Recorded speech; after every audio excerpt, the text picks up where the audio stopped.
Subscribe કરો ગામઠી કિચનને ને બેલ આઇકોન દબાવો લેટેસ્ટ કુકિંગ વિડીયો જોવા માટે। નમસ્તે ફ્રેન્ડ્સ, ગામઠી કિચનમાં તમારું હાર્દિક સ્વાગત છે। આજે આપણે બનાવવાના છીએ ગણેશ ચતુર્થી સ્પેશિયલ કેસર ઇલાયચી મોદક। આ મોદક ફટાફટ બની જાય છે, સાથે સાથે ખૂબ જ ટેસ્ટી છે ને બાળકોને તો પ્રિય છે, સાથે સાથે ગણપતિ બાપાને પણ ખૂબ જ પ્રિય છે। તો ચાલો જોઈ લઈએ અને કેવી રીતે બનાવવા। કેસર ઇલાયચી મોદક બનાવવા માટે અહીંયા આપણે 3 થી 4 ટેબલ સ્પૂન મિલ્ક લીધું છે, જોઈ શકાય છે। અહીંયા 1 નાનો કપ મિલ્ક પાવડર છે, જેટલો મિલ્ક પાવડર તેનાથી અડધી દળેલી ખાંડ લીધી છે।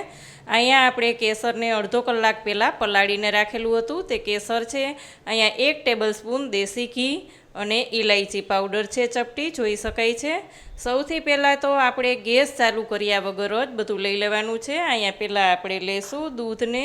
કોઈ પણ દૂધ આપણે લઈ શકાય છે, તેવું નથી કે જાડું પાતળું કાંઈ દૂધ લેવું, બધું જ આપણે અહીંયા જ મિક્સ કરી દેવાનું છે, જેથી કરીને કોઈ લમ્સ ના રહે। જે આપણે રેગ્યુલર દૂધનો ઉપયોગ કરતા હોય તે જ દૂધ લઈ અને આપણે બધું કરી લેવાનું છે, બધું જ મિક્સ કરી લેવાનું છે। દળેલી ખાંડ પણ લઈ લેશું અને બધું મિક્સ કરી દેશું। આમાં જરૂર લાગે તો થોડુંક દૂધ લઈ લેવાનું, એવું લાગે તો જ। બધું મિક્સ કરીને જોશું એટલે ખબર પડી જશે કે આપણે હવે દૂધની જરૂર છે કે નહીં। અહીં જોઈ શકાય છે ફ્રેન્ડ્સ, ગણેશ ચતુર્થી સ્પેશિયલ આપણે બનાવી જઈ રહ્યા છીએ જે કેસર ઇલાયચી મોદક છે। આપણે જુદા જુદા કેટલા મોદકના વિડીયો બનાવવાના છીએ, તમારે કયા મોદકના વિડીયો જોવા છે, કઈ રેસીપી જોવી છે તે કોમેન્ટ કરીને ચોક્કસ કહેજો।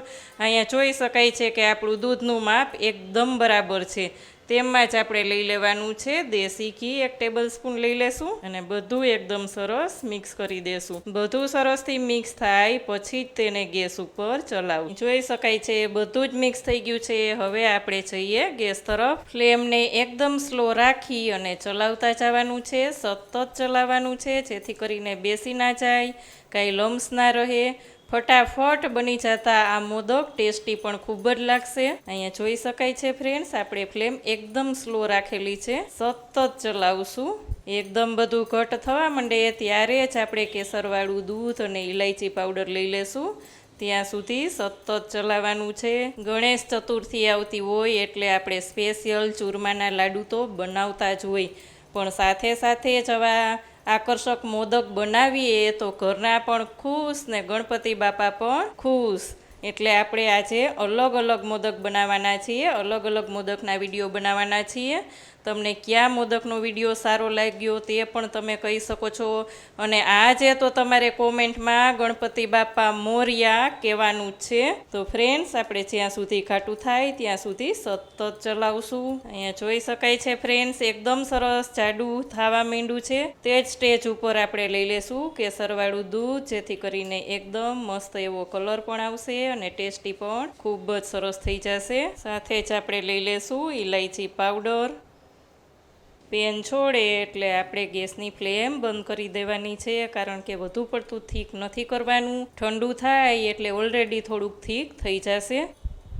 અહીંયા જોઈ શકાય છે ફ્રેન્ડ્સ, આપણું મિશ્રણ એકદમ સરસ પેન છોડી દીધું છે, એટલે આ સ્ટેજ ઉપર આપણે ફ્લેમને બંધ કરી દઈશું। બીજી પ્લેટમાં કાઢી અને થોડું થોડું ગરમ હોય ત્યાં જ આપણે મોલ્ડમાં લઈ લેશું।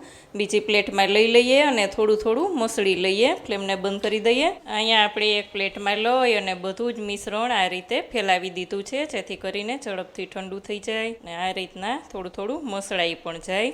અહીંયા મિશ્રણ થોડું થોડું ઠંડુ થવા માંડ્યું છે, જોઈ શકાય છે। હાથની મદદથી આપણે એકદમ સરસ આમ મિક્સ કરી લેશું, મસળી લેશું। બધું સરસ મસળાઈ જાય, મિક્સ થઈ જાય એટલે મોલ્ડમાં આપણે ઘી લગાડી લેવાનું છે। અહીંયા બે સાઈડ આપણે ઘી લગાવી લેશું। અહીંયા આપણે મોદક મોલ્ડને ઘીથી ગ્રીસ કરી લીધું છે, થોડો થોડો પાર્ટ લેતા જશું અને આમ જ ઓવેલ શેપ કરી લેશું, એમાં ભરી દેવાનું છે। આ જ રીતે પેક કરી અને વધારાનું ચારે બાજુથી કાઢી લેવાનું છે અને ઉપરથી આ રીતે પ્રેસ કરી દેવાનું છે। ઉપરથી આ રીતે એકદમ પ્રેસ કરી દીધા પછી આપણે જોઈ લેશું। તો જોઈ શકાય છે ફ્રેન્ડ્સ, એકદમ સરસ આપણું મોદક તૈયાર છે। અહીં જોઈ શકો છો, આ જ રીતે આપણે બીજા પણ બનાવી લઈએ। આ જ રીતે થોડો થોડો ભાગ લેતા જાશું, ઓવેલ શેપ જેવું બનાવતા જાશું અને મોલ્ડમાં એકદમ સરસથી પ્રેસ કરી અને ભરી દેવાનું છે. ઉપરથી પ્રેસ કરી દો એટલે વધારાનું ચારે બાજુથી નીકળી જાય અને ઉપર આ રીતના એકદમ પ્રેસ કરી દેશું. આ જ રીતે આપણે બધા જ મોદક બનાવી લઈએ. અહીંયા આપણે ગણેશ ચતુર્થી સ્પેશિયલ કેસર ઇલાયચી મોદક તૈયાર છે. તમને ફ્રેન્ડ્સ આજની રેસીપી કેવી લાગી તે કોમેન્ટ કરીને મને ચોક્કસ કહેજો અને સાથે ગણપતિ બાપા મોરિયા પણ કોમેન્ટ ચોક્કસ કરજો. જો આજની રેસીપી સારી લાગે તો વિડીયોને લાઇક ને શેર કરવાનું ભૂલતા નહીં. ચેનલમાં શું હજી સુધી નવા છો? ઓહો, સબસ્ક્રાઈબ કરવાનું તો બિલકુલ ભૂલતા નહીં. આવજો ફ્રેન્ડ્સ.